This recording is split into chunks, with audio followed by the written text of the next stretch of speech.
Assalamualaikum warahmatullahi wabarakatuh.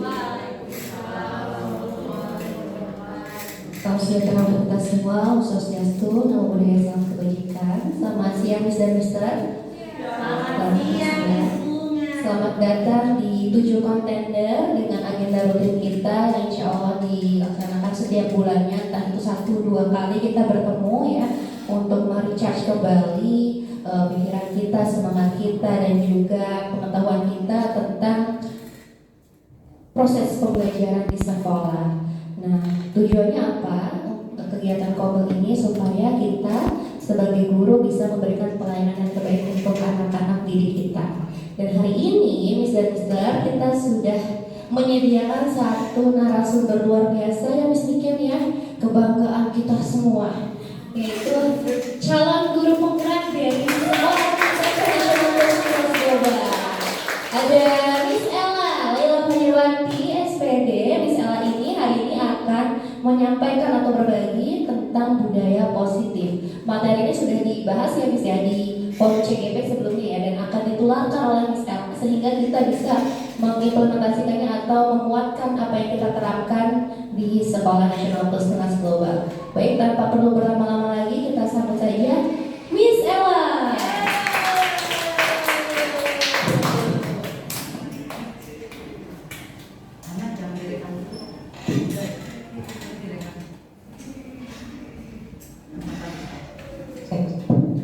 Baik, Assalamualaikum warahmatullahi wabarakatuh. Selamat siang, Miss dan Mister semuanya. Yang terhormat Miss Niken selaku Kepala SMP Nasional Plus Global, dan Miss dan Mister Guru SMP Nasional Plus Global yang saya sayangi. Oke, baik Mister, terima kasih Miss dan Mister semuanya atas kehadirannya, sudah meluangkan waktunya untuk hadir pada komunitas belajar hari ini. Ya, jadi saya ceritakan sebelum saya memaparkan materi ini.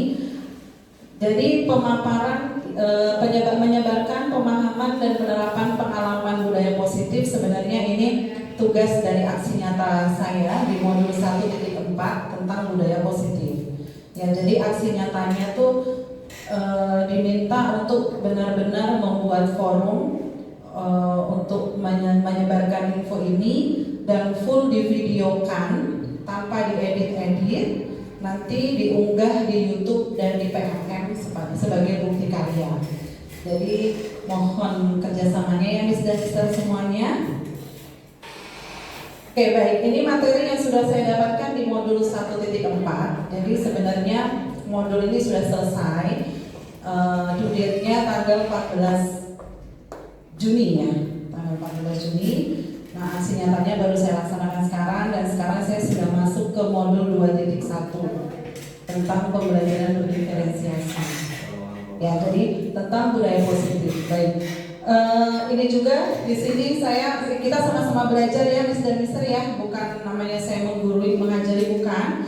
Nanti pun saya butuh masukan dari Miss dan Mister semuanya. Intinya materi yang saya dapatkan ini semoga bisa membuat kita memulai membangun budaya positif di sekolah. Dan ini sudah ada juga di PMM bagi Miss dan Mister yang sudah membuka tentang budaya positif ya, yang ada segitiga restitusi, itu sudah ada di PMM. Baik, terima kasih, saya mulai ya. Baik Miss dan Mister, menyebarkan pemahaman dan penerapan pengalaman budaya positif. Oke, mulai dari konsep inti budaya positif itu ada 8 poin. Yang pertama adalah perubahan paradigma belajar. Yang kedua, miskonsepsi tentang teori kontrol. Yang ketiga, disiplin positif. Yang keempat, hukuman, konsekuensi, restitusi. Yang kelima, keyakinan kelas. Selanjutnya adalah kebutuhan dasar manusia. Berikutnya restitusi, yaitu 5 posisi kontrol guru. Dan yang terakhir adalah segitiga restitusi. Jadi ini yang kami pelajari untuk membangun budaya positif di sekolah.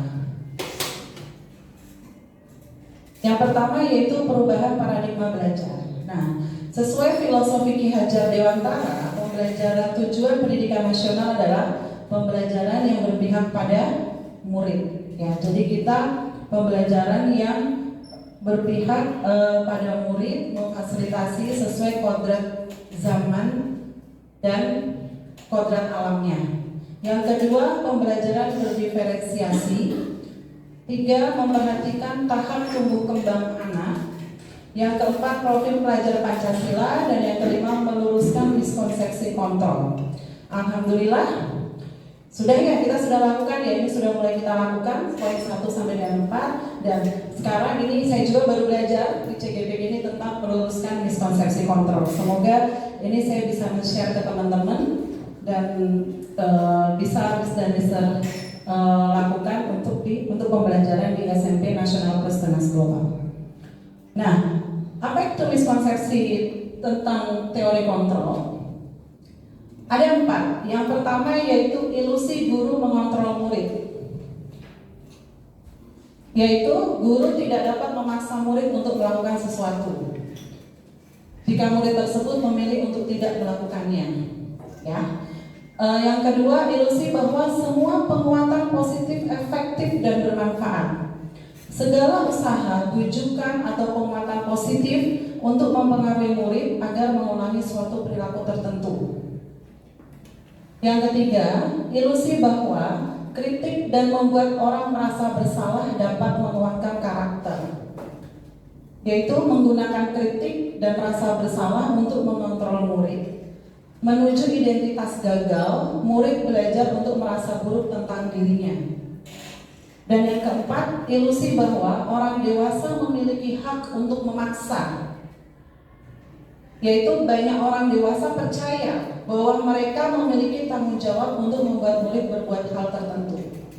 Namun, akan menyadari bahwa perilaku memaksa kita itu kepada murid tidak efektif untuk jangka waktu yang panjang, namun akan mengakibatkan sebuah hubungan permusuhan. Ya, nah saat baru mulai belajar ini, yang saya rasakan saat itu, ya ampun, selama ini aku ada hal yang aku lakukan ya dari sini. Ini belum sampai segitiga restitusi ya, tapi sudah merasa, oh ya benar. Mungkin ada hal setelah itu anak mungkin kalau di matematika jadi gak suka matematika gitu kan, oh ternyata mungkin ada salah satunya di sini. Gitu kan, jadi ternyata harus miskonsepsi ini harus dihilangkan gitu kan. Seperti itu ya, ini baru miskonsepsi tentang teori kontrol. Berikutnya, mengubah paradigma stimulus respon ke pendekatan teori kontrol. Nah, ini ada perbedaan, yaitu stimulus respon dan teori kontrol. Contohnya, stimulus respon itu adalah realitas atau kebutuhan kita sama. Ya. Namun kalau dalam teori kontrol, realitas atau kebutuhan kita berbeda. Itu perbedaannya.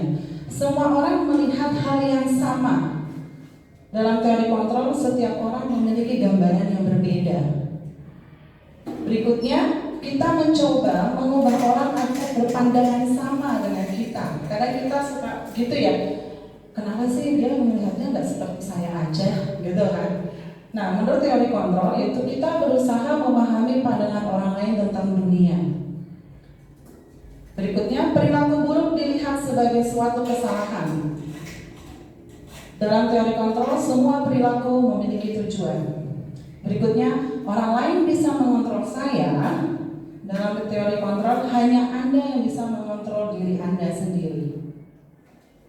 Berikutnya, saya bisa mengontrol orang lain. Dalam teori kontrol, Anda tidak bisa mengontrol orang lain. Berikutnya, pemaksaan ada pada saat bujukan gagal. Dalam teori kontrol, kolaborasi dan konsensus menciptakan pilihan-pilihan baru. Dan terakhir, model berpikir menang atau kalah. Dalam teori kontrol adalah model berpikir menang-menang. Ya, menurut Stephen R. Covey, ya, maaf kalau ngomongnya nggak salah. Bila kita ingin membuat kemajuan perlahan, sedikit-sedikit, ubahlah sikap atau perilaku Anda. Namun, bila kita ingin memperbaiki cara-cara utama kita, maka kita perlu mengubah kerangka acuan kita. Ubahlah bagaimana Anda melihat dunia, Bagaimana Anda berpikir tentang manusia, ubahlah paradigma Anda, skema pemahaman dan penjelasan aspek-aspek tertentu tentang realitas. Ini saya ambil dari modul di CGP. Jadi saya tidak mengambil dari sumber yang lain ya. Full ini dari modul di CGP. Itu untuk mengubah paradigma stimulus respon ke pendekatan teori kontrol. Nah, hal tadi adalah merupakan dasar dari bagaimana kita menciptakan suatu disiplin positif di sekolah. Seperti yang disampaikan oleh Ki Hajar Dewantara dalam pemikiran konsepsi keteladanan sikap merdeka, cetakan kelima 2013, halaman 470 menyampaikan, di mana ada kemerdekaan, disitulah harus ada disiplin yang kuat.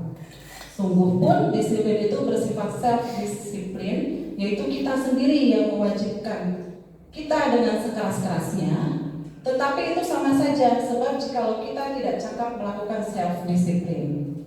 Wajiblah penguasa lain mendisiplin diri kita dan peraturan demikian itulah harus ada di dalam suasana yang merdeka. Mungkin Miss dan Mister ada yang bisa mengartikan dalam bahasa bahasa sehari-hari, mungkin arti dari apa yang disampaikan Ki Hajar Dewantara tentang disiplin positif? Apa kira-kira? Boleh berpendapat? Silakan.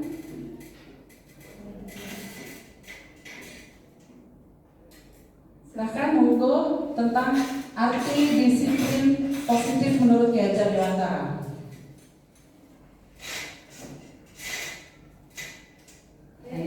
Ayo, ada yang mau berpendapat? Pak Yani. Baik. Menurut saya, Silakan.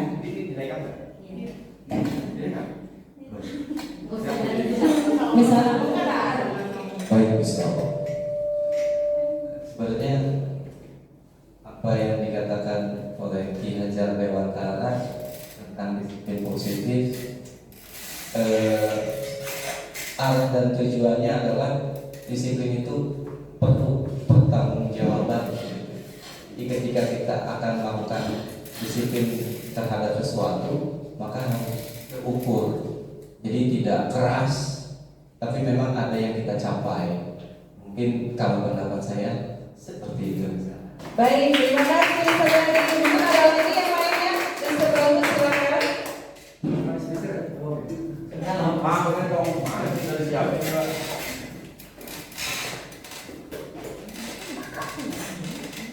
Baik, misalnya izin menjawab karena tadi sih mengenai bahasa sehari-hari.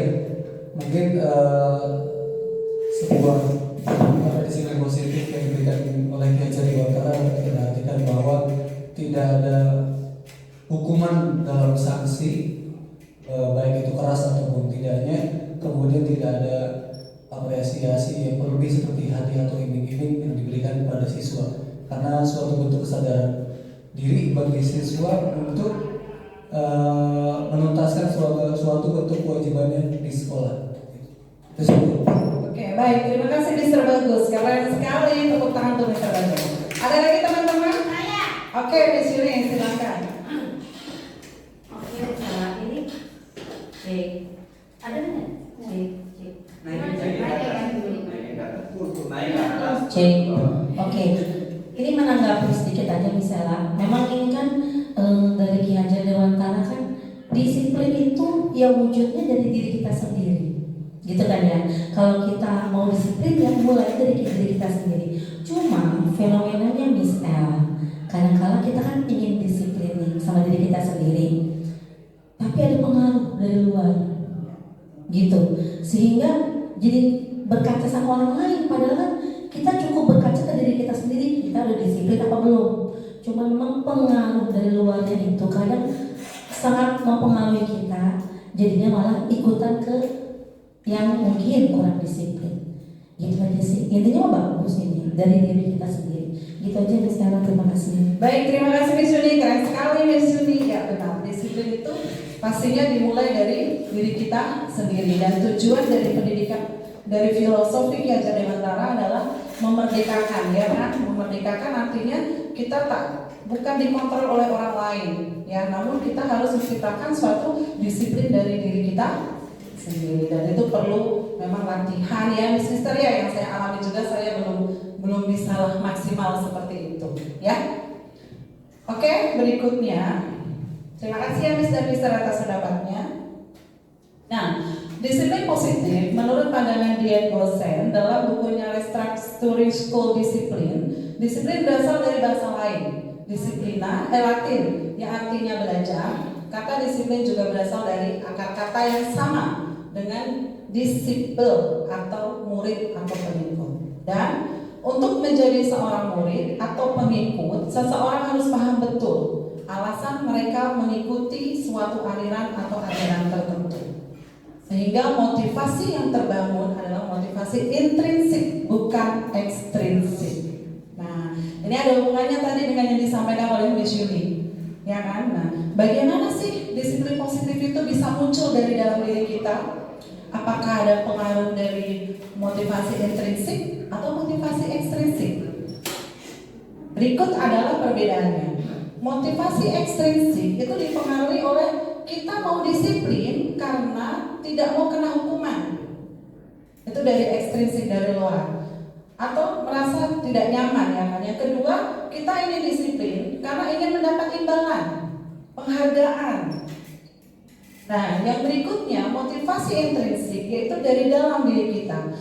Kita mau disiplin yaitu karena ingin menjadi apa yang kita inginkan dan menghargai diri sendiri dengan nilai-nilai yang diyakini. Ya, Mister ya, ada hubungannya yang tadi yang disampaikan oleh Miss Yuni dan Mister Bagus. Nah, selanjutnya disiplin positif. Nah, kalau tadi memang saya mengambilnya dari modul CGP. Nah, ini saya campur sih apa ya? Saya menemukan ini dari materi yang diberikan oleh Pak Epi, ya, dan ternyata nyambung, gitu ya. Jadi disiplin positif itu adalah tanggapan atau reaksi individu terhadap kewajiban dalam bentuk tindakan, pemikiran, dan ucapan. Jadi tidak hanya kita bersikap taat peraturan saja atau mematuhi norma yang berlaku, namun dalam pemikiran dan ucapan pun termasuk dalam konsep disiplin positif.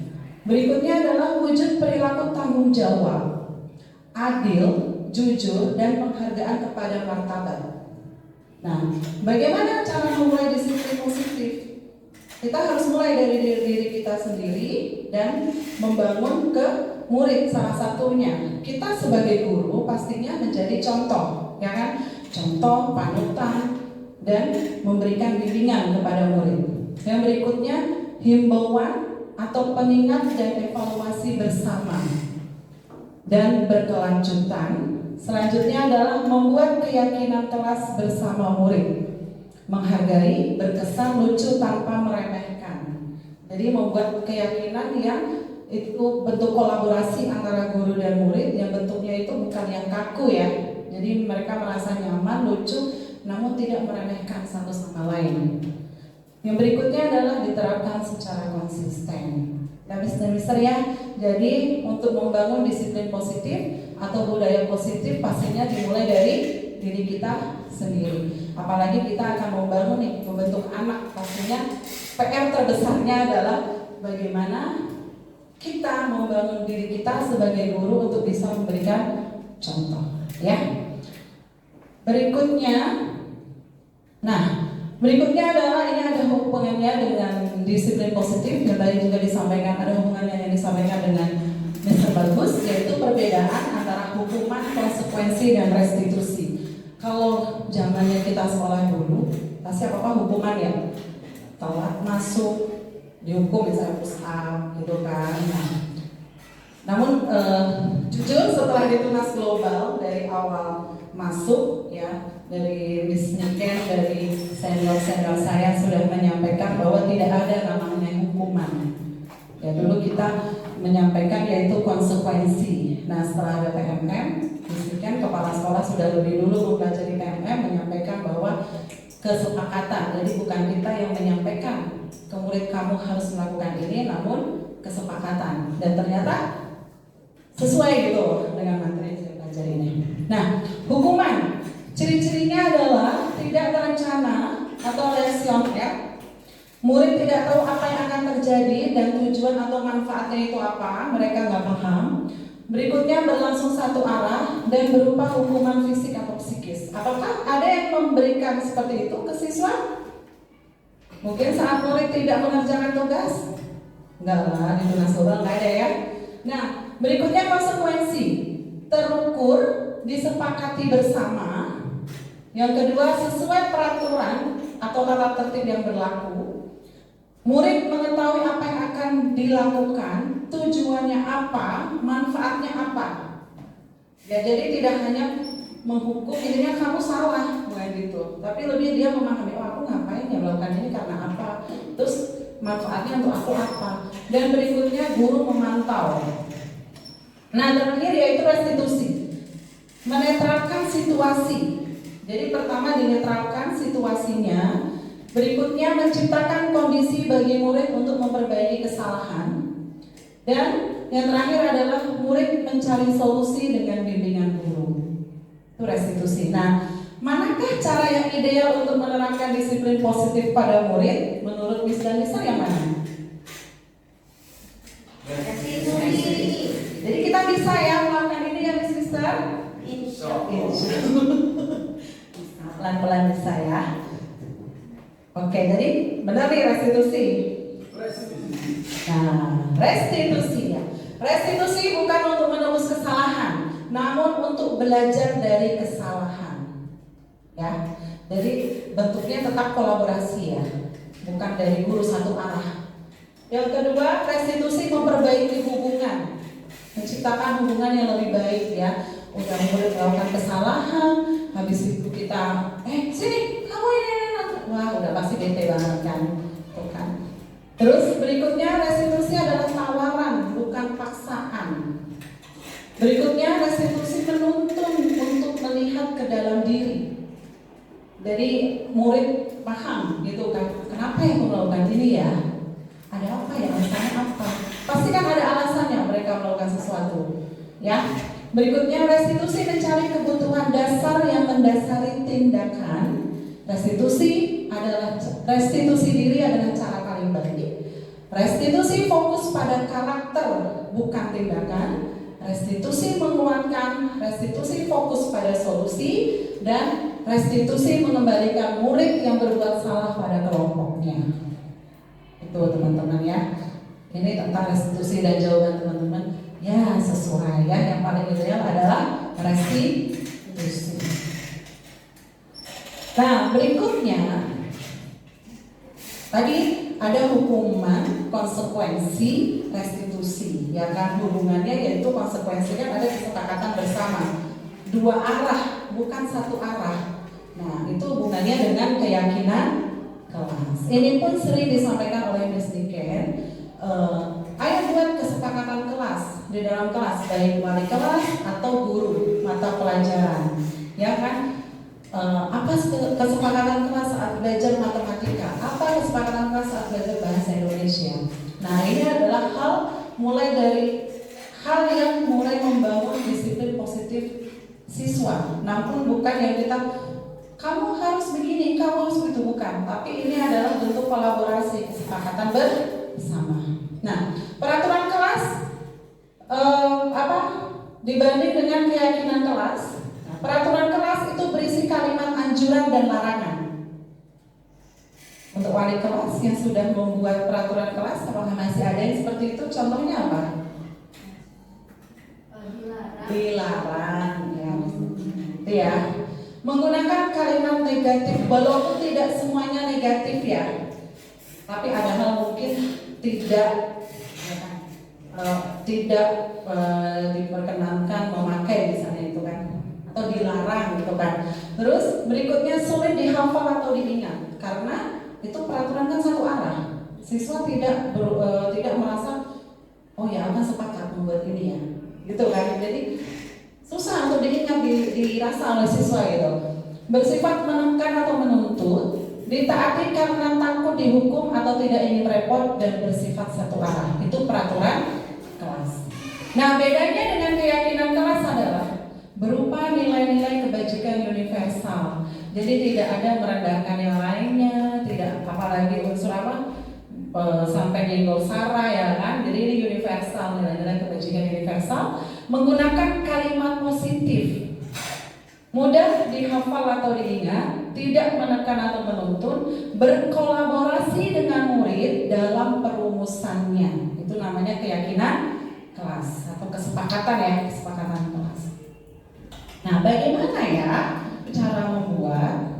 Nah, ini adalah urutan menetapkan keyakinan kelas. Ternyata membuat keyakinan kelas itu nggak langsung tiba-tiba siswa langsung bisa ini nggak ternyata ya. Namun diawali dengan apa? Kita diskusi dengan murid dengan memunculkan peraturan-peraturan yang perlu ditaati. Nah, peraturan pasti kan ada bahasa. Dilarang mencontek misalnya ya kan. Saat istirahat dilarang makan di kelas. Itu kan peraturan kan? Gak apa-apa murid-murid menuliskan itu. Itu peraturan-peraturan yang ditaati warga kelas. Nah, setelah terkumpul, wali kelas atau guru mengubah kalimat dari peraturan tadi menjadi kalimat yang lebih positif. Misalnya, kalau dilarang makan di kelas saat istirahat, kalimat positifnya bagaimana? Makan di luar kelas. Sebaiknya makan di Sebaiknya ya. Jadi saat sebaiknya bukan di luar kelas. Ya, jadi sebenarnya keyakinan kelas itu didapatkan dari peraturan kelas yang kita ubah menggunakan kalimat yang positif, dan itu berawal dari murid. Yang ketiga, menyarikan peraturan-peraturan menjadi nilai-nilai kebajikan atau keyakinan kelas. Menyarikan, apa itu menyarikan di sini? Mencari. Mensari, dari kata sari, mensarikan. filter, Menyarikan. mengambil makna. Ya, memfilter, membuat intinya atau mengelompokkan gitu kan, membuat intinya. Berikutnya adalah berdiskusi mengenai gambaran perilaku yang mencerminkan keyakinan kelas. Jadi tetap diskusi ya sebelum keyakinan itu terbuat ya. Berikutnya berdiskusi mengenai peran seluruh warga kelas. Jadi tidak hanya murid yang melakukan itu, namun warga di kelas tersebut. Berarti kata siswa, ya iyalah masa misternya nggak ngikutin, masa aku doang lah, itu bukan keyakinan kelas ya. Jadi seluruh warga kelas sepakat dengan keyakinan kelas, ya kita sepakat untuk melakukan hal tersebut. Yang keenam, meninjau ulang keyakinan kelas dari waktu ke waktu. Nah, ada satu hal lagi nih sister, setelah keyakinan kelas itu terbentuk ya, kita minta tanda tangan anak-anak gitu, kayak apa namanya ya, kita sepakati ya kan, kayak ya kesepakatan bersama, guru tanda tangan, siswa tanda tangan. Jadi kan itu kita kan udah sepakat. Jadi nanti pun kita akan menyampaikan keyakinan kelas apa yang belum kamu lakukan. Oh iya, aku pernah ya, dan aku tanda tangan. Dan bentuknya pun sebenarnya nggak wajib yang indah print itu enggak ya. Misalnya Mister pakai kertas yang lumayan besar, habis itu pakai post-it, itu bisa juga. Apalagi kalau setiap guru mapel membuat seperti itu kan, ya kan. Tapi sebenarnya juga nggak terlalu beda jauh ya kalau namanya di kelas ya. Gitu, oke? Ada pertanyaan? Oke, ada pertanyaan nggak? Misalnya, kan kalau misalnya membuat keyakinan kelas sudah disepakati pembuatannya antara sisi kelas dengan gurunya, gitu. Tapi ternyata ada yang melanggar. Nah itu bagaimana? Oke, baik, terima kasih Miss Yuni. Nah, hal ini pasti ya, bukan yang tidak mungkin terjadi, ya, mungkin terjadi dan ya sering terjadi seperti itu. Nah, itu nanti akan ada caranya bagaimana sampai kita ke segitiga restitusi.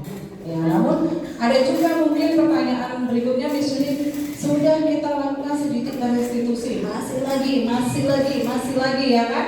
Berarti apa yang kita lakukan? Kita ulang-ulang terus.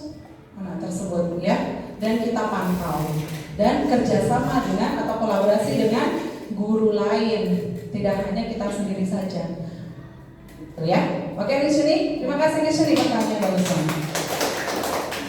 Nah berikutnya adalah setelah kita mengetahui keyakinan kelas, poin berikutnya yaitu kebutuhan dasar manusia. Nah kita nggak ke murid dulu nih, kita ke diri kita sendiri dulu. Kalau kita melakukan sesuatu, pasti ada alasannya, ya kan? Ada alasannya. Kita tuh melakukan itu karena kita kebutuhan kita apa sih? Apakah aku karena pengen diperhatikan? Apakah aku karena pengen mempertahankan kebutuhan aku atau dan sebagainya? Ya kan? Nah itu pun sama halnya dengan yang dialami murid. Misalnya tadi sempat ada penyampaian dari pengawas PAT bahwa menyampaikan Emir mencontek, ya kan? Nah, itu pun kita belum tahu apa sih kebutuhan dasar dia sehingga dia melakukan hal tersebut. Seperti itu kan? Apakah memang dia pengen? Ada beberapa hal yang melakukan hal itu tuh karena aku pengen paling hasilnya, ataukah mungkin aku pengen caper aja nih sama tim pengawas. Itu bisa aja kan, kita nggak tahu ya. Makanya semua yang dilakukan oleh murid atau diri kita sendiri sebenarnya punya tujuan dan alasannya. Itu yang bisa. Nah, pertanyaan pemantik. Nih, saya berikan satu pertanyaan pemantik. Ini Ibu Ambar, ini karena adanya di modul begitu ya, kan saya buat. Boleh dibaca, Mas dan Mister. Ibu Ambar, guru wali kelas 2A di SD Pelita Hati, sedang bingung menghadapi ulah salah satu murid di kelasnya, Doni. Beberapa anak di kelas 2A telah datang padanya dan mengeluhkan Doni yang seringkali meminta bekal makan siang dengan memaksa. Ya, seperti bagus. Jika Anda menghadapi situasi seperti Ibu Ambar, apa yang akan Anda lakukan? Menurut Anda, kira-kira apa alasan Doni melakukan hal itu? Apa kira-kira? Satu, cari dulu alasan kenapa dia melakukan. Dua, lalu menanyakan kepada Bagas merefleksikan apakah perbuatannya tepat atau tidak. Ya. Paling dulu ya. Kalau tidak dapat, nanti saya sebagai wali kelas memberikan kesalahan. Kalau ada rezeki awal bulan bisa. Lalu menanyakan kalau kamu ada di posisi temannya kamu mau enggak. Terus juga bisa tanyakan apa yang harusnya kamu lakukan ketika ada di posisi itu, dan juga bisa minta saran dari teman-temannya kira-kira apa sih yang bisa Bagas lakukan.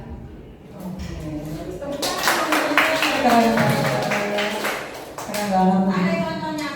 Ini ya guru SMP Nasional kelas 5 sekolah. Nah, pertama Miss Bunga menanyakan apa alasannya. Ya kan, itu kan salah satu bentuk kita tahu kebutuhan dasarnya apa sih dia melakukan hal itu. Apakah karena dia mau mempertahankan hidup dia dengan makan? Ya kan, bisa aja kan begitu. Ataukah mungkin pengen dianggap oleh temennya dan lain sebagainya. Itu banyak sekali ya, Mister ya. Oke. Nah, berikutnya ini kisah Doni. Ibu Ambar dan Doni.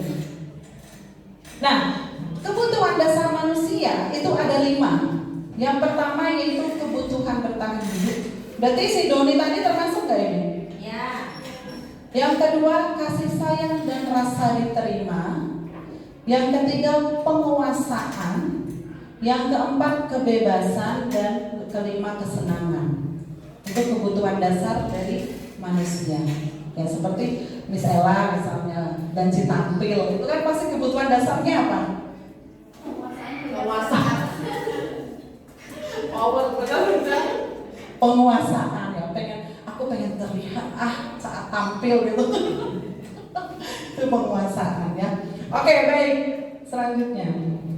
Nah, kebutuhan bertahan hidup, yang pertama bertahan hidup, yaitu cirinya kebutuhan bersifat fisiologis untuk bertahan hidup. Yang kedua, kebutuhan akan perasaan aman.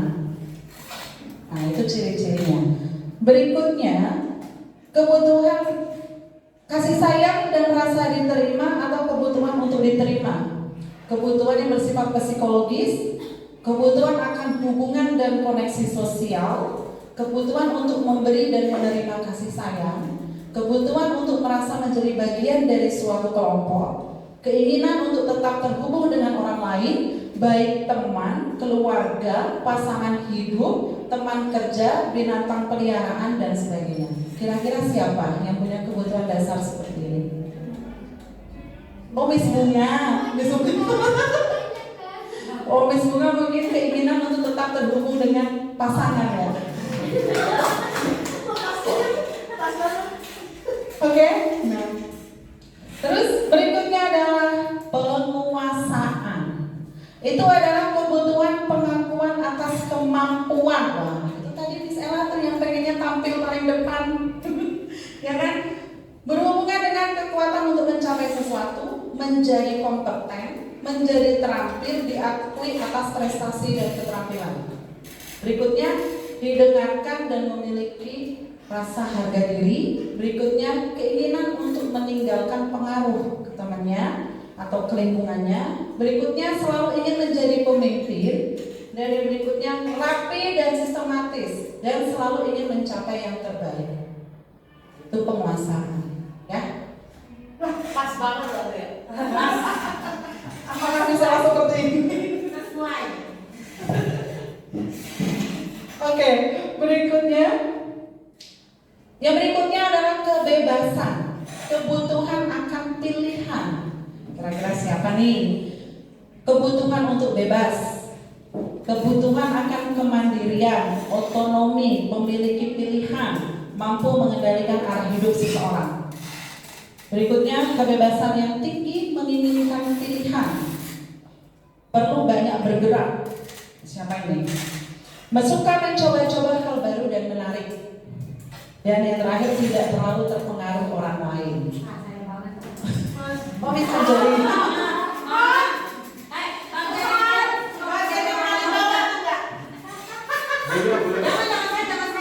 Oh, ini bukan ya, berarti eliminasi, bukan bisa ya. Coba bayangkan Mister, murid kita mungkin yang memiliki kebutuhan seperti ini. Ya, sudah bisa terbayangkan. Berikutnya adalah kesenangan, kebutuhan untuk merasa senang. Ini kayaknya hampir guru di SMP Tunas Global. Kebutuhan mencari kesenangan, bermain dan tertawa. Ingin menikmati apa yang dilakukan.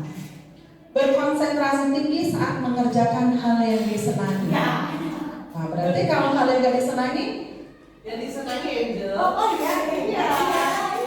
Berarti kalau ada hal yang tidak disenangi, dikasih tugas, Nggak nggak konsentrasi. konsentrasi, wah dicatat misinya.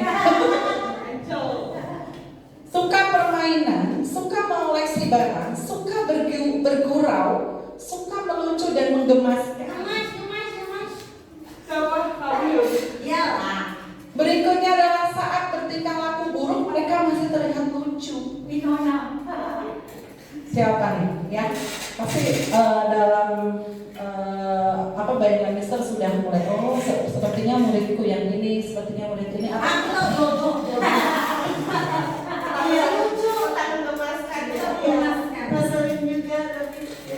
Bukan, itu mah mainan bonekanya Angga itu.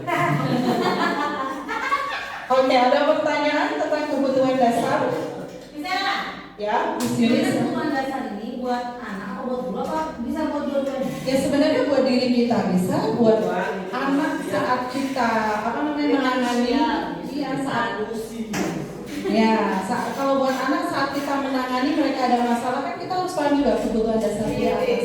Sebelum kamu beranak, kenali diri kamu sendiri. Nah, betul sekali. Agar kamu bisa mengenal mana nih? Apa ya? Kebutuhan dasar. Berarti maksudnya kebutuhan dasar yang pertama. Untuk bertahan hidup. Kita butuh. Mana satunya? Ada dua. Yang itu yang bisnis. Oh iya.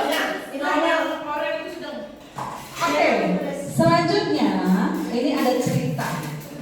Ya, tahun ini Dimas genap berusia 17 tahun. Ia senang sekali ketika ayahnya mulai mengajarkan cara menyetir mobil. Setiap akhir pekan ia berlatih menyetir. Ia terlihat senang sekali berlatih sampai akhirnya ia bisa menyetir mobil dengan baik dan lancar. Ketika ibunya bertanya pada Dimas, apa yang membuat dia ingin bisa menyetir mobil? Ketika jawaban Dimas adalah seperti itu, jawab kebutuhan apa yang ingin dia penuhi? Kebutuhan apa? Pengakuan. Pengakuan tadi apa ya? Motivasi. Kebebasan. Kesenangan, kebebasan. Oke. Keren banget ya, terima kasih. Kesenangan.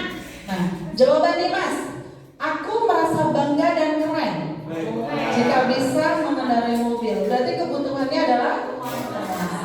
Tadi saya jawab. Nah, jika Dimas menjawab biar bisa jalan-jalan, berarti kebutuhannya adalah kasih sayang dan rasa diterima. Terus, jalan-jalan naik mobil sama teman-temanku yang aku potong.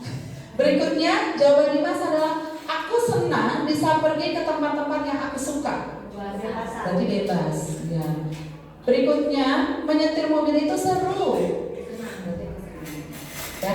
Jadi sebenarnya tidak hanya satu manusia, seorang manusia tidak hanya satu kebutuhan saja yang dia miliki ya. Ternyata ada, bahkan semuanya pun bisa. Gitu. Nah berikut, tadi kan sudah nih kebutuhan dasar manusia. Gak ada pertanyaan kan? Iya. Udah di sini gak ada pertanyaan ya, langsung aja ke sini ya. Nah,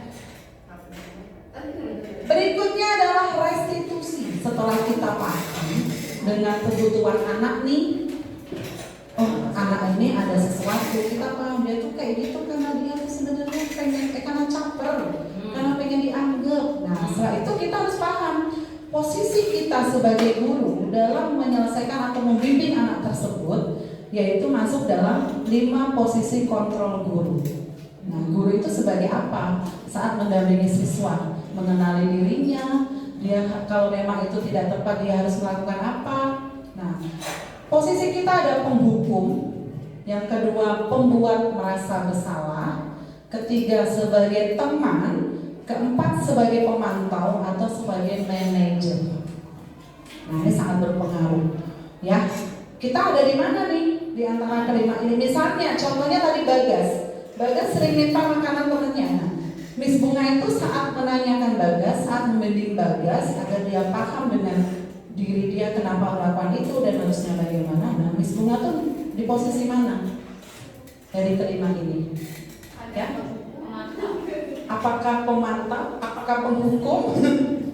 Oke, nah ternyata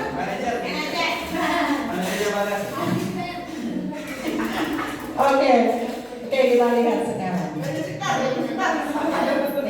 Ini contoh kasusnya. Ya, jadi ada contoh kasus. Contoh kasusnya Adi yang terlambat hadir di sekolah. Siapa yang bisa saya sering terlambat? Nah, sebagai penghukum, dia manggil, Adi, sini kamu. Dengan nada suara tinggi, bahasa tubuh mata melotot, dan jari menunjuk-nunjuk menghardik. Yang diucapkan terlambat lagi, pasti terlambat lagi, selalu datang terlambat. Kapan bisa datang tepat waktu? Nah, dia habis kena macet, datang dipanggil guru priket, kamu yang terlambat lagi, kapan kamu bisa datang tepat waktu? Itu contoh dari penghukum. Ini salah satu contohnya ya, Miss dan Mister. Nah, kalau Miss dan Mister sebagai Adi, bagaimana perasaan Adi saat itu? Takut, kesel, marah.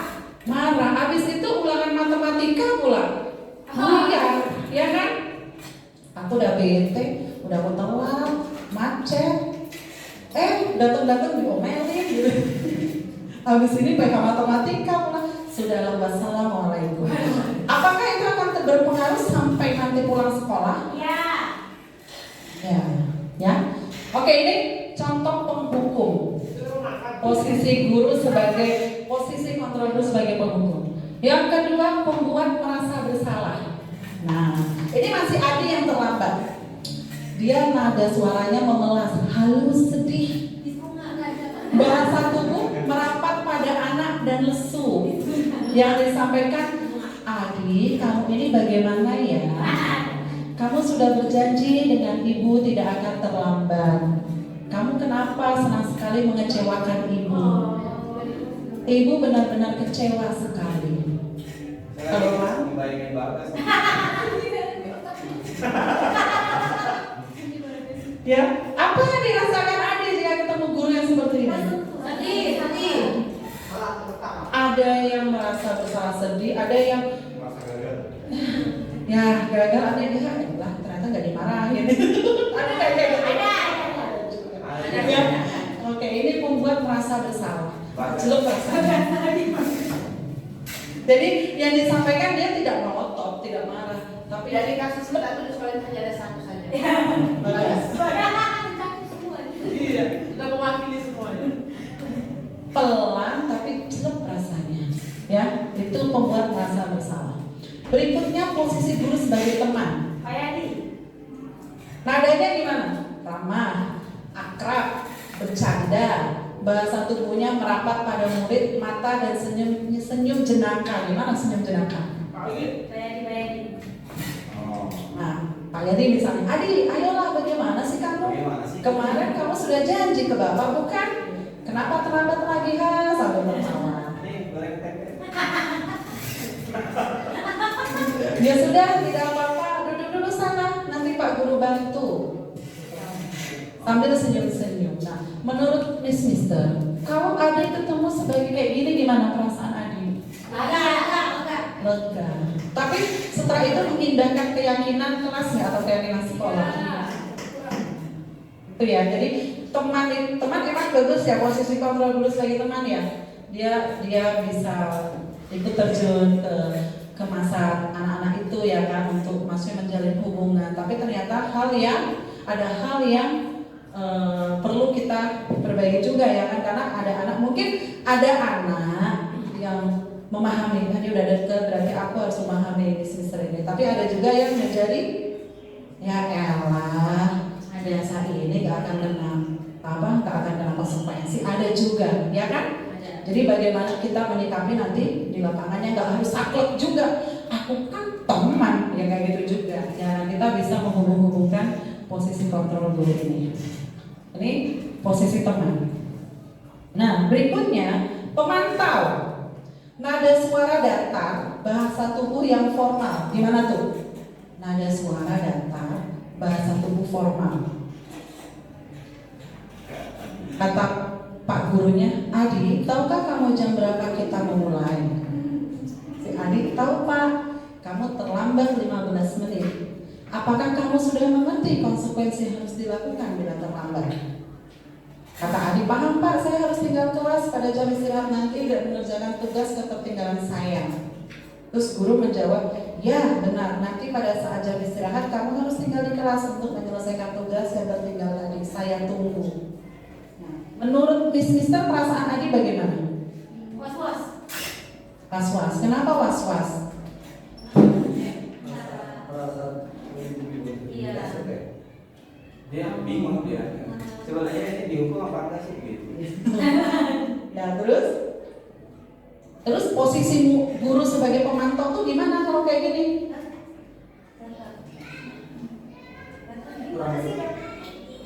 Ya biasanya personal ya, personal aja. Kan aku terlambat udah tahu kan seperti apa. Pemantau berarti ya.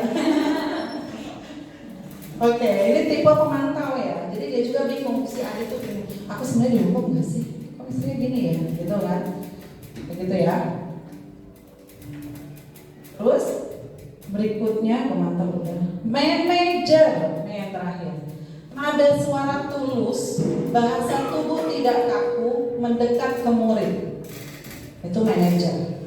Kalimatnya, Adi, apakah kamu mengetahui jam berapa sekolah dimulai? Tahu Pak, jam 7. Ya, jadi kamu terlambat. Kira-kira bagaimana kamu akan memperbaiki masalah ini? Saya bisa menanyakan teman saya Pak untuk mengejar tugas yang tertinggal. Ya, kata gurunya, baik, itu bisa dilakukan. Apakah besok akan ada masalah untuk kamu agar bisa tepat waktu ke sekolah? Kata Adi, tidak Pak, saya bisa hadir tepat waktu. Guru menjawab, baik, saya hargai usahamu untuk memperbaiki diri. Keren nggak untuk manajer? Menurut Miss Mister, perasaan Adi bagaimana? Antang. Terus? Ya, merasa dihargai tapi tidak dijudge kalau dia itu sudah melakukan kesalahan gitu ya. Apalagi Mister Bagus? Merasa diterima. Terus yang lainnya, dia diajak apa si adik ini? Berpikir. Terus refleksi diri. Apalagi? Mencari solusi. Apalagi? Bertanggung jawab. Keren banget sih Mistika, guru-guru SMP. Ya. Terus posisi guru gimana saat itu? Posisi guru bagaimana? Iya, jadi manajer. Apakah dia capek-capek merotot, capek-capek kamu ini? Tapi gimana? Bagaimana posisi guru? Enak gak sebagai manajer? Enak. Jadi kita membimbing ya, maksudnya membimbing, menstimulus anak biar dia merasa, bukan merasa, maksudnya memahami diri, ya memahami diri murid itu. Oke, Miss Yuni?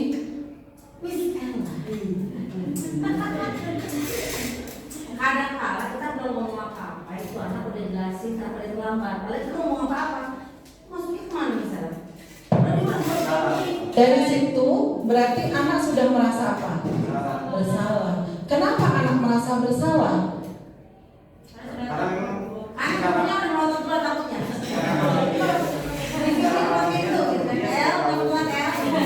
Iya, jadi dia udah merasa bersalah dan dia sebenarnya sudah paham dengan guru ini. Wah, di sini, oke aku jelasin dulu aja. Jadi sebenarnya mereka juga sudah paham ya, sudah paham gitu. Apalagi kalau ketemu guru penghukum tadi, wah ya sudah lah, harus gimana nih gitu kan. Dulu saya waktu SMA juga sama, saya kayak gitu ya. Pahami dulu, gitu. Oke, jadi gimana kita harus bersikap, gitu ya. Ada lagi? Ya. Jadi kalau gitu, Miss dan Mister mau berada di posisi kontrol yang mana?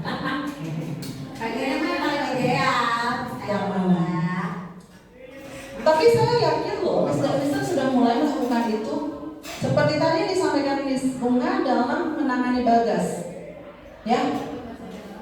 Iya, masih ada marahnya, ya kan? Tapi ada manajernya. Tapi ada merasa bersalah nggak? Bagas biasa saja ya.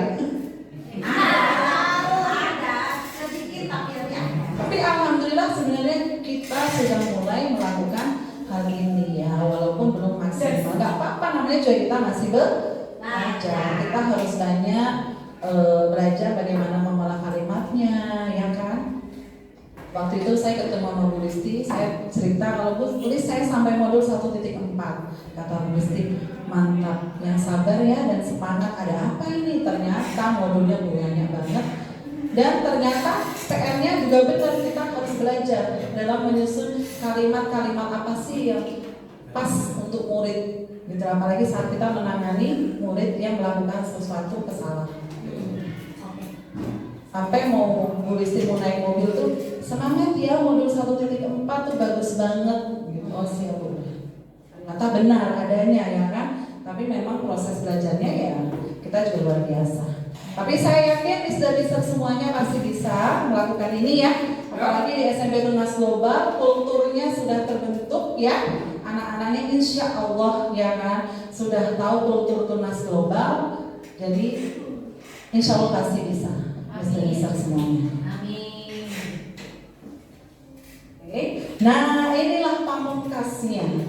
setelah tadi kita belajar tentang paradigma stimulus respon menjadi teori kontrol, setelah itu disiplin positif, setelah itu membuat keyakinan kelas, bukan mengetahui kebutuhan dasar manusia, posisi kontrol kita sebagai guru, ya kan, dan sebagainya. Nah, inilah namanya segitiga restitusi. Saya tuh saat belajar ini ingat banget waktu Miss Niken selalu menyampaikan segitiga restitusi, karena Miss Niken sudah sampai di PMM, saya belum. Miss Niken menyampaikan, pakai segitiga restitusi, menangani siswa gini. Benar adanya di modul yang saya pelajari. Ya ternyata, oh iya benar sesuai. Ya, dan ternyata memang untuk menjalin hubungan baik dengan siswa emang bagus gitu loh, ya seperti itu. Nah, segitiga restitusi itu ada 3 langkahnya. Yang pertama, menstabilkan identitas. Kalau dalam teori kontrolnya kita semua akan melakukan hal terbaik yang bisa kita lakukan, misalnya begitu. Yang kedua, validasi tindakan yang salah. Semua perilaku memiliki alasan. Yang ketiga, menanyakan keyakinan. Kita semua memiliki motivasi internal. Ini 3 langkah dari segitiga restitusi. Gambarnya seperti ini. 1, menstabilkan identitas. Contohnya, bukan contoh ya, keterangannya setiap orang pasti pernah melakukan kesalahan.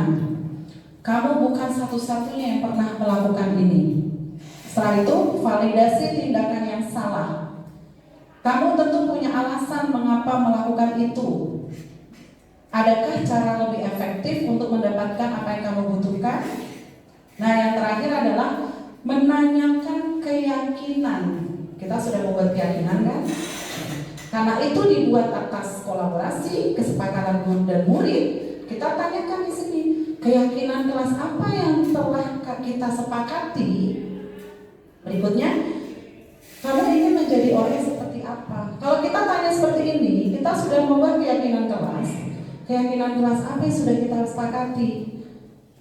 Itu Miss, kita harus menghargai sesama teman misalnya. Terus yang tadi kamu lakukan terhadap Bagas misalnya apa? Oh ya, saya belum melakukan kesepakatan kelasnya itu misalnya ya. Nah, setelah itu baru kamu ingin menjadi orang yang seperti apa. Jadi kita tuh hanya memancing ya, menstimulus ya, agar mereka mau berpikir, bertanggung jawab dengan apa yang diucapkan. Jadi seolah-olah seperti dia itu, aku punya masalah, oh aku tahu nih aku harus bagaimana, aku tahu nih kenapa aku melakukan ini, dengan bimbingan dari guru, begitu ya. Kalau seperti itu anak merasa disalahkan banget gak sih? Kalau dengan cara seperti ini? Enggak. Ya, jadi anak merasa dihargai, merasa dianggap ada, ya kan? Diajak berpikir bersama untuk menyelesaikan masalahnya. Oke, berikutnya, nah ini menstabilkan identitas. Yaitu yang pertama, ya langkah pertama menstabilkan identitas, bertujuan untuk mengubah identitas anak dari orang yang gagal karena melakukan kesalahan menjadi orang yang sukses. Jadi dia tahu dia melakukan kesalahan itu, tapi dia bisa bangkit gitu loh. Oh iya, aku melakukan kesalahan ini dan aku harus bagaimana. Kita kembalikan lagi ke kelompoknya gitu kan. Contoh kalimatnya misalnya, berbuat salah itu tidak apa-apa, ya kan? Tapi setelah ini masih ada kelanjutan, bukan terus selesai setelah itu. Ya, kalau ngomong berbuat salah itu tidak apa-apa terus selesai, ya mereka ya nggak apa-apa ngelakuin ini, gitu kan? Tapi ini langkah pertama. Yang kedua, tidak ada manusia yang sempurna. 3, misalnya ini contoh ya, saya juga pernah melakukan kesalahan seperti itu. Jadi dia merasa, oh aku nggak disalahin banget ya, walaupun aku udah salah. Kita kuatkan ya kan. Kita bisa menyelesaikan ini. Bapak Ibu tidak tertarik mencari siapa yang salah, tapi Bapak Ibu ingin mencari solusi dari permasalahan ini. Jadi dia diajak berpikir. Enak gak murid kalau ketemu kayak gitu? Saya, yuk bisa yuk, kita sama-sama belajar. Dan lain-lain. Nah, Mister bisa membuat kalimat yang lain ya. Gak harus ini aja yang kita. Ini ada contoh kalimatnya. Nah, setelah menstabilkan identitas, langkah kedua yaitu validasi tindakan yang salah. Setiap tindakan yang dilakukan dengan suatu tujuan, yaitu pasti untuk memenuhi kebutuhan dasar mereka. Ya nggak sih? Anak melakukan itu tujuannya apa? Pasti untuk memenuhi keinginan mereka, kebutuhan dasar mereka. Contoh kalimat yang bisa kita sampaikan, kamu pasti punya alasan mengapa melakukan hal tersebut. Kamu patut bangga pada dirimu sendiri karena kamu telah melindungi sesuatu yang penting bagimu misalnya. Terus kamu boleh mempertahankan sikap itu, tapi kamu harus menambahkan sikap yang baru. Contohnya seperti itu, ya. Hanya validasi tindakan yang sama. Nah, yang ketiga, menanyakan keyakinan. Kita sudah melakukan langkah 1, langkah 2. Ya, mereka sudah tahu nih. Oh iya, saya melakukan kesalahan, Bu. Masa mereka sudah paham? Langkah ketiga yang terakhir yaitu setelah melalui langkah 1 dan 2, anak akan siap untuk dihubungkan dengan nilai-nilai yang dia yakini atau percaya dan berpindah menjadi orang yang dia inginkan. Contohnya kalimatnya, apa yang kita percaya sebagai kelas atau keluarga? Maksudnya apa yang kita percaya sih? Kita sebagai satu kelas, satu keluarga sekolah, nilai apa sih yang kita yakini gitu kan? Keyakinan kelas apa sih yang sudah kita buat, nah misalnya gitu. Yang kedua, apa nilai-nilai umum yang kita telah sepakati? Berikutnya, apa bayangan kita tentang kelas yang ideal dan kamu mau jadi orang yang seperti apa? Ini contoh saja. Nanti akan ada contoh video yang bisa buat dengan segitiga restitusi. Nanti dilihat ya. Oke, ini ketiga langkah segitiga restitusi. Apa saja yang pertama? Menstabilkan identitas. Yang kedua? Ketiga? Artinya ini juga keyakinan kelas sudah dibuat ya. Misalnya, Ya Miss? misalnya kita sebagai guru marah dulu gimana misalnya? Nah itu PR diri kita. Berarti kan seperti ini sampaikan musiknya. Kita harus tahu dengan diri kita dulu. Ya kan? Nah itulah makanya kita harus belajar sebenarnya. Mau melakukan hal ini pun tidak semudah kita blok, ya kan? Tapi intinya kita ada keinginan untuk belajar. Oh itu bagus, itu ideal. Caranya bagaimana? Oke, kita coba belajar, kita coba melakukan hal ini. Walaupun nggak 100% langsung sesuai berjalan, tapi pelan-pelan. Yang penting ada keinginan dari diri kita. Dan tadi seperti yang dikatakan Ki Hajar Dewantara, disiplin berasal dari diri kita. Konsisten, apa namanya? Konsisten ya. Kita mencoba, oke, kok tadi kayaknya aku menangani si Maxi masih ada yang belum tepat ya. Oke, besok kita coba lagi. Betul kan? Boleh belajarnya dari mana aja, PMM sudah jelas. Ya kan, kita difasilitasi oleh pemerintah, ada PMM yang itu isinya ada semua kan. Boleh dari situ. Atau mungkin buka-buka dari sumber lain, boleh, banyak sekali. Intinya apa? Satu, keinginan belajar kita. Itu ya. Oke? Pengalaman yang kemarin ya, ini kan nggak semua anak ketika dalam dia mewakili salah ini dia dalam posisi tenang. Ada yang bisa lagi marah, ada yang bisa marah balik atau bisa justru malah sedih. Nah ini kan berarti kan komunikasi dua arahnya kan nggak terjadi. Ini yang tadi yang satu ini udah saya lakuin, yang pertama dia lakukan pada sensitivitasnya bahwa kita ini semua pernah salah kok. Jadi kesalahan kamu yang saat ini kamu lakuin ini sebenarnya bukan kesalahan fatal, hanya kesalahan disiplinan yang tidak bekerja apapun, tapi andaikan dilarut-larutkan ini sebuah jadi kebiasaan yang buruk. Terus yang kedua tadi yang tadi bahwa itu memang salah.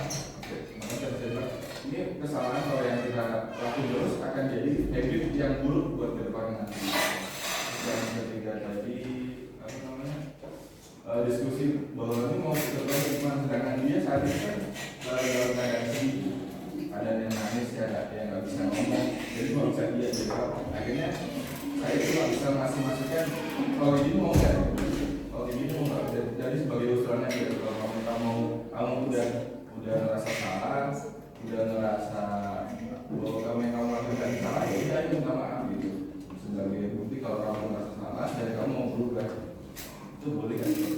Apa harus menunggu dia dengan berubah gitu ngobrol? Oke, baik. Terima kasih Mister Bagus sekali ya. Kalau ini menurut saya kalau kita dalam kondisi tidak tenang, memang susah ya untuk komunikasi dua arah ya. Itu kan jangan ke kita sendiri aja kadang begitu ya. Kalau menurut saya bisa lakukan yang pertama kita tenangkan dulu, ya kan? Karena mau seperti apa kalau dia udah tegang, nggak tenang pasti kan ada dia merasa kan aku benar. Kadang gitu, ya kan? Kalau nggak malah merasa ya udah salah banget, aku bodoh banget, kadang gitu kan. Jadi menurut saya boleh pertama tenangkan dulu, pastinya dipantau ya, tidak terus dibiarkan ya, gitu kan. Terus yang kedua, kenapanya kita mau komunikasi dua arah, jadi diusahakan bukan kita yang memberikan solusi ke mereka. Kan dia udah tenang nih, kita ajak bicara pelan-pelan sehingga dia tahu nih, oh ya diri aku tadi melakukan ini. Jika kamu seperti itu, siapa yang dirugikan misalnya? Terus misalnya dia saya sendiri, selain itu nggak ada saya sendiri. Dan dia udah paham kan? Gitu. Jadi bukan kita yang berarti kamu udah salah ya. Kamu sudah melakukan hal itu atau apa itu maksudnya bukan termasuk ya di sini. Apalagi, nah seperti misalnya minta maaf gitu. Kita stimulus saja kalimat yang intinya mengarah dia untuk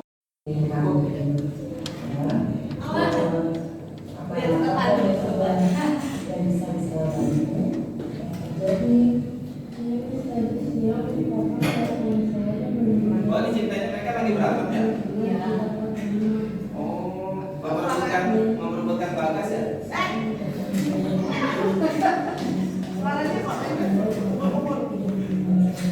Oh baik, saya terima laporan dari kalian.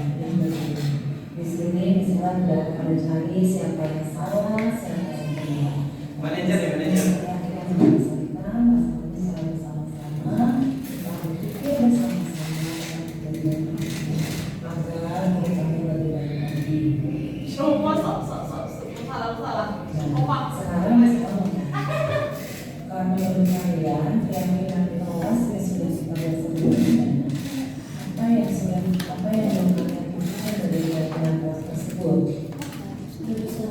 Semuanya, saya tidak mendapatkan hukuman ataupun dimarahi oleh saya, namun saya diajak berbicara. Misalnya ditanya alasan apa yang membuat saya melakukan hal tersebut dan diminta untuk mencari solusi melalui bimbingan Misalah melakukan hal tersebut untuk kebaikan bersama.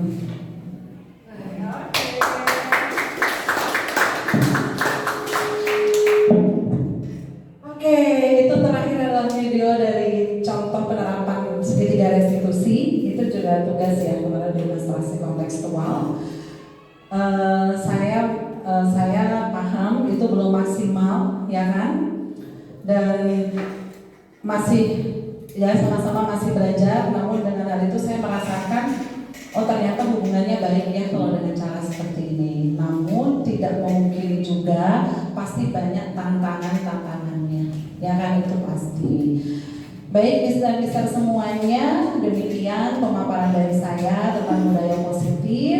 Semoga materi yang saya sampaikan ada yang sudah tercerna di Mister dan bisa kita mulai untuk pembelajaran di SMP Nasional Plus Global yang berpihak kepada murid sehingga tujuan pendidikan nasional tercapai.